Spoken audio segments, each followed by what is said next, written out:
When we consider my title, Key Peace, I'm suggesting something. World peace is possible, but it's like we have to create it. Like, it's not simply something that's given. Like, you have to bring it into existence. That's the whole point of life. Some religions have dissuaded people that it's only possible after supernatural intervention, through messianic figures, angels, and that destruction has to happen in order before there to be peace. There has been a lot of destruction, but I don't think that means there has to be like some kind of major catastrophic events. So, but I do think that we need to make it happen. And we have, like, if you think of world peace in terms of, do people have enough food and, water? There are enough resources in the world. The question is distribution. Like, there's enough for us to thrive and function. Now, there is another question of, if we give everyone, enough resources, then will it make people like have more children in an unsustainable way? Like, these are other, questions to ask. But I'm gonna suggest 10 key, magic keys that you may have heard me talk about, but unlikely you've heard anywhere else. I'm going to try to keep it original and add to the equation. So let's start with the avoidance of, well, I'll start with something you've probably never heard even me talk about.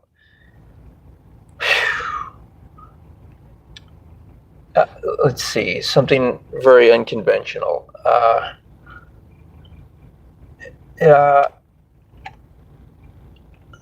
Take a deep breath. Let me breathe with me here. Got to come up with something interesting.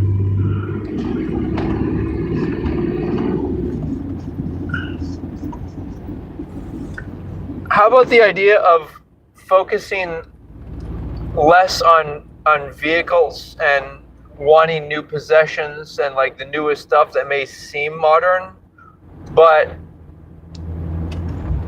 and it may be in fact more green, eco-friendly, but if we were to use vehicles less, then it would make us, it's for me, it's all about forcing each other to be with each other. So we need to invent a common enemy.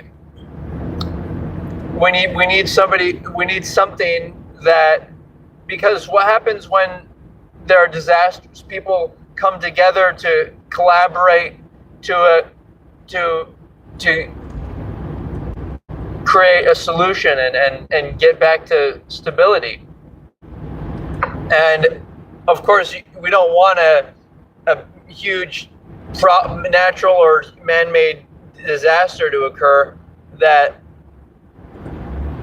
would make it so, we don't want to be forced to take action. We want to take action organically and by our own intention, and not as a result of a reaction to something. So a common enemy, I was gonna say, like, so that's the prelude, and that's the original, that's the thing that's unique. It's like finding a common enemy, and to me, whatever that is, it has to be one thing. And the reason for that is because, like, although I'm into veganism and different, like stuff that's like new age and everything, the thing is we don't really, we can't have like too many, opinions out there about what to do. Otherwise, stuff's never going to get done. So,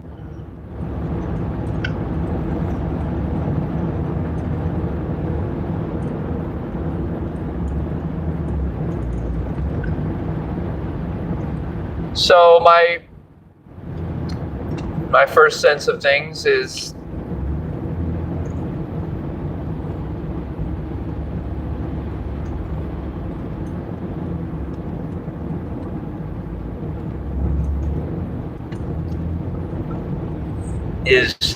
to have a common enemy in premarital intimacy.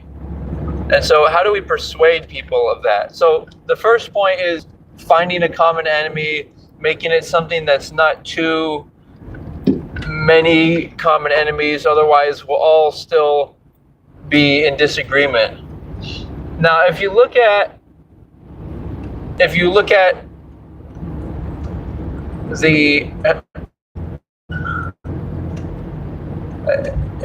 the world and you look at, say, Christian soldiers battling with Muslim people in the Middle East,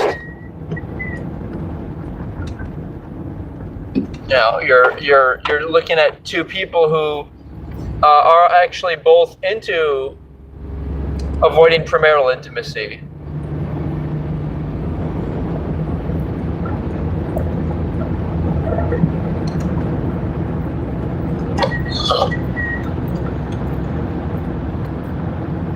So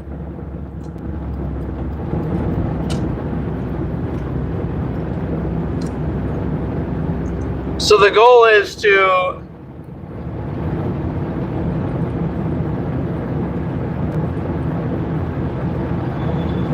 if that's our common enemy, then the next step is use you and manipulate you, and that's how religious people are. They're not going to trick you into an unfair business transaction. They're not going to try to seduce those you love. All right. So that's that's key 3. Key 1 is find a common enemy. Don't make it too complicated. Key 2 is I'm recommending that we use a common enemy of avoiding premarital intimacy, and that premarital intimacy is our problem. And then the next thing is don't seduce anyone, right? That's 3. But what about key 4? I want to kind of switch gears, come up with something interesting for that. Let's say key 4 is going to be realizing that we're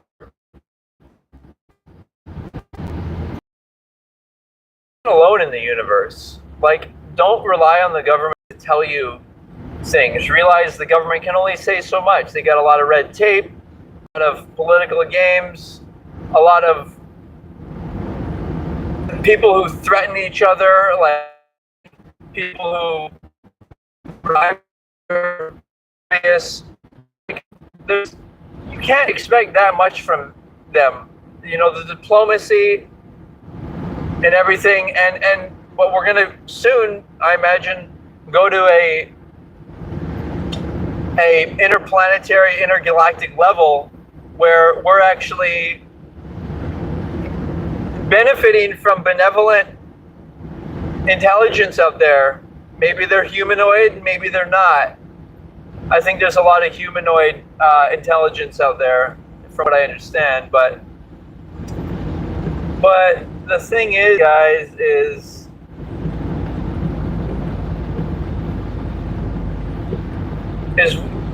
we need to invite them. That's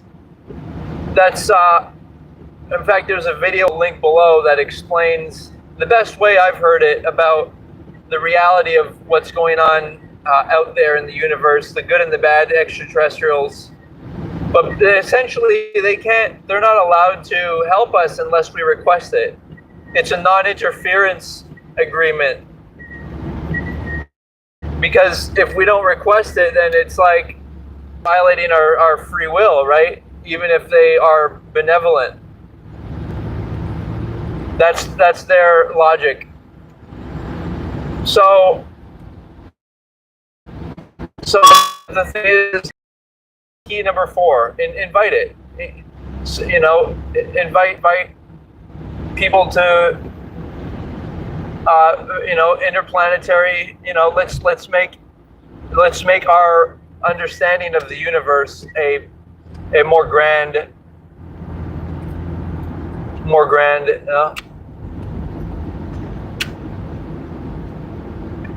All right, but back to my common talking points. We need to orient our lives around vulva, woman's flower. So many reasons, starting off with, if you want to feel like a peaceful masculine man, you gotta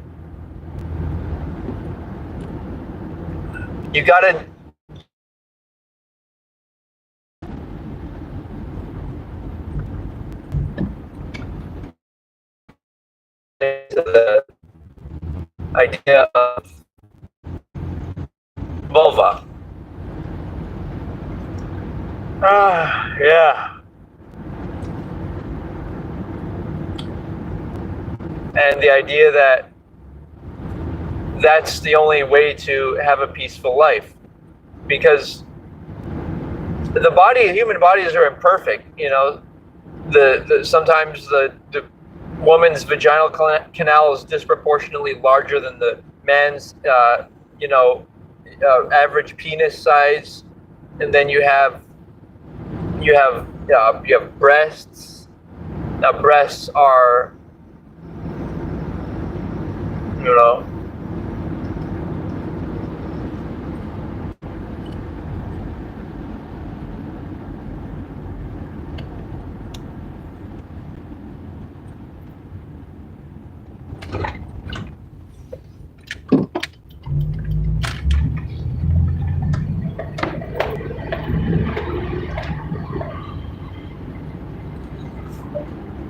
breasts are for babies, I would say.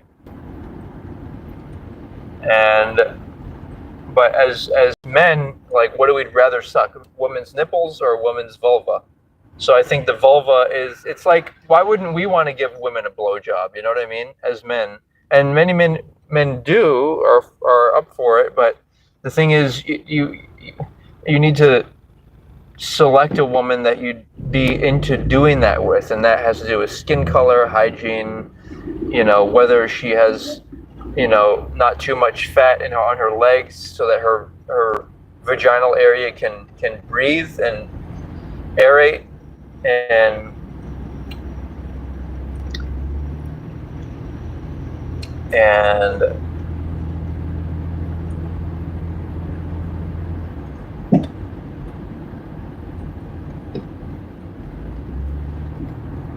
so yeah.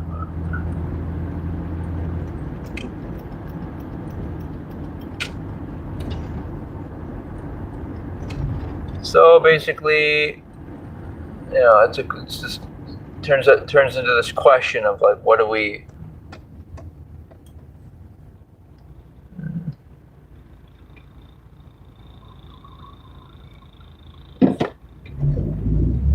What do we want?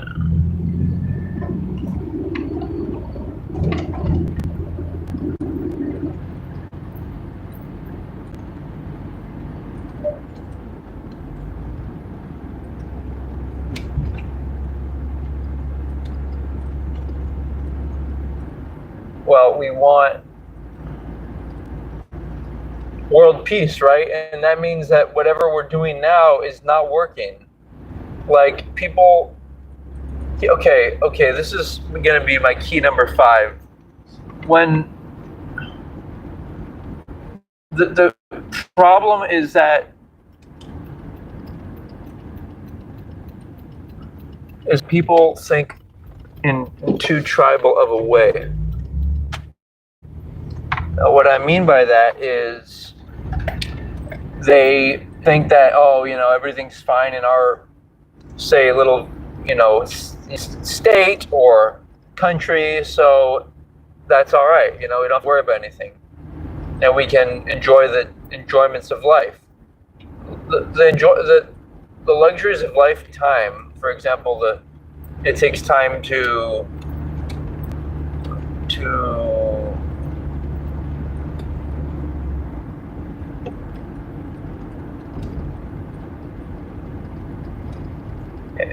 it takes time to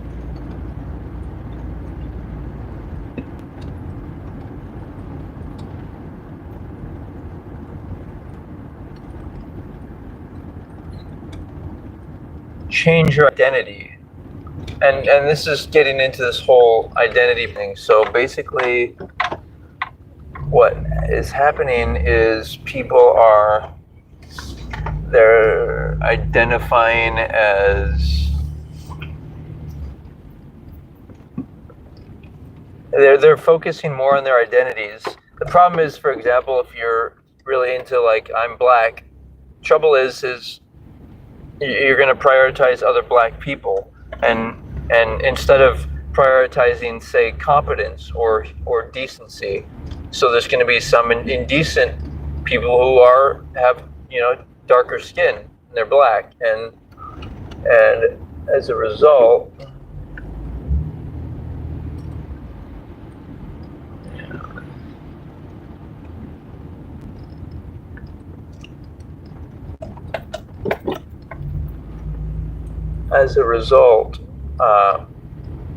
and what is this, key number 5?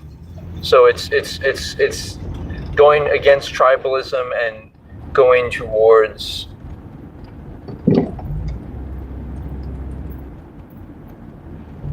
a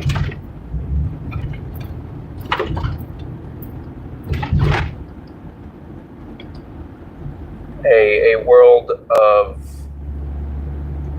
where we're thinking of each other in terms of globally, like we're all human beings, and then are gauging each other by whether we're competent or reasonable or not. That'll be point number 5, an essential point that you may have not heard anywhere else. Here's where it might get interesting. Point number 6, something you've probably never heard. It's this theory on LGBT. So if you do some research, you'll find that a lot of them have, do try marriage, and they fail. And I believe in marriage. I believe that, in tying yourself to somebody spiritually, financially. The trouble with legally is, it gets a little tricky because it's like almost involving a third party. But at minimum, a life commitment, and like a non-legal marriage, if you will. But just, choosing to take one last name. And a lot of times, like, the person who is the more breadwinner type, like they're the more naturally inclined to work type, they're gonna be the one who's the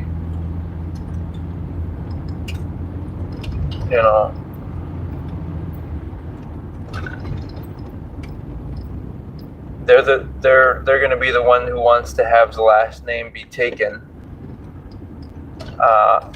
But it's stuff like that you want to have somebody to go through life with, because either of you could experience difficulties or ups and downs. And I'm actually about to wind it up.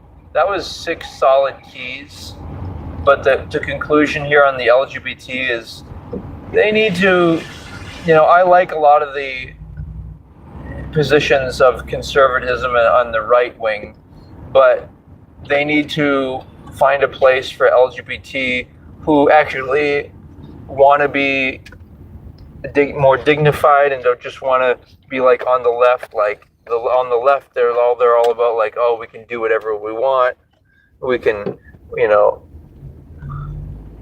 and so we're gonna want to transcend that, right?